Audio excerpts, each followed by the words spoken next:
Thank you, Mr. Chairman. I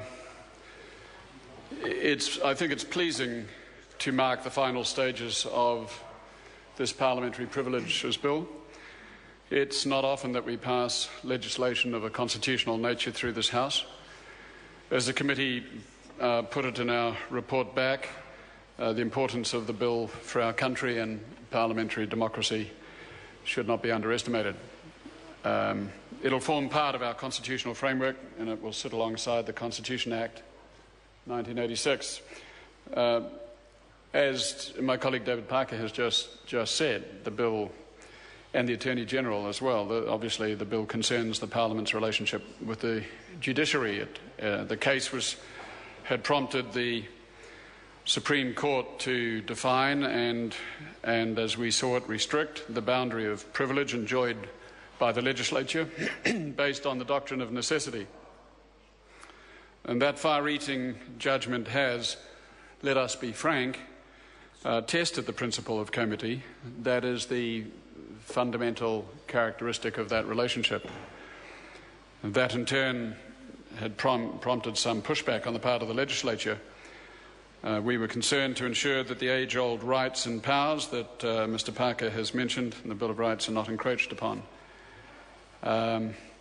It was never the committee's intent, Mr. Chair, and it ought not be the intent of this House, to overreact to the decisions of the courts in the Buchanan case or the Gow v. Lee case. We did not wish to incorporate new absolute privilege protections into legislation. If we did, we may have risked inadvertently extending the privilege beyond what it has historically been. Rather, the intent with this bill is to restore the nature of the privilege to the status quo ante, pre-2005, essentially.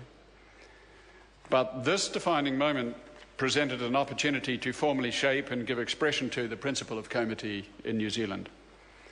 So the bill is essentially seeking to strike the point of optimality in the relationship between the three branches. Let us hope that the version before us is up to the task. I am certainly satisfied that the committee has done an extremely good job, and we have no further comments to add on the precise provisions, including the supplementary order paper 482. We believe, in short, it is up to the task, and as it happens, I believe that is due in no small part to the quality advice the committee received from our own officials and from scholars and advisors across the country, and ancillary comment from other jurisdictions. In fact, we extensively revised the original version of the bill, and we are now satisfied that constitutional thought in New Zealand is about to take a significant step forward.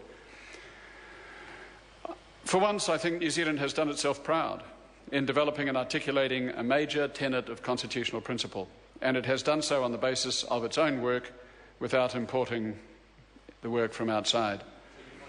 The Privileges Committee has done, I think, excellent work overall in the last 3 years. The Intrusive Powers Protocol and the revision of the police and SIS agreements are items of achievement.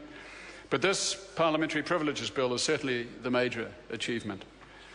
I pay tribute in particular to the Chairman, Honourable Chris Finlayson, and the Deputy, Honourable David Parker. So that is the achievement, essentially, of the 50th Parliament.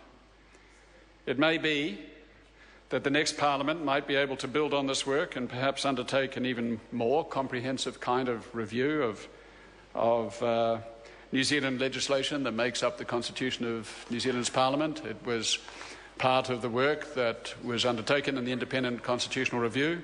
I think there's a general recognition that while our constitutional tenets are good and robust, they should always be subject to scrutiny and review and reflection and no doubt improvement. And I certainly think it would be in order for the 51st Parliament to build on the work of the 50th Parliament, both in the context of the independent constitution review and the fine work that this committee has done under the chairman. Thank you very much. Honourable Anne Tolley. Mr. Chair, I don't want to take too long at this stage of the passage of this bill, but I did think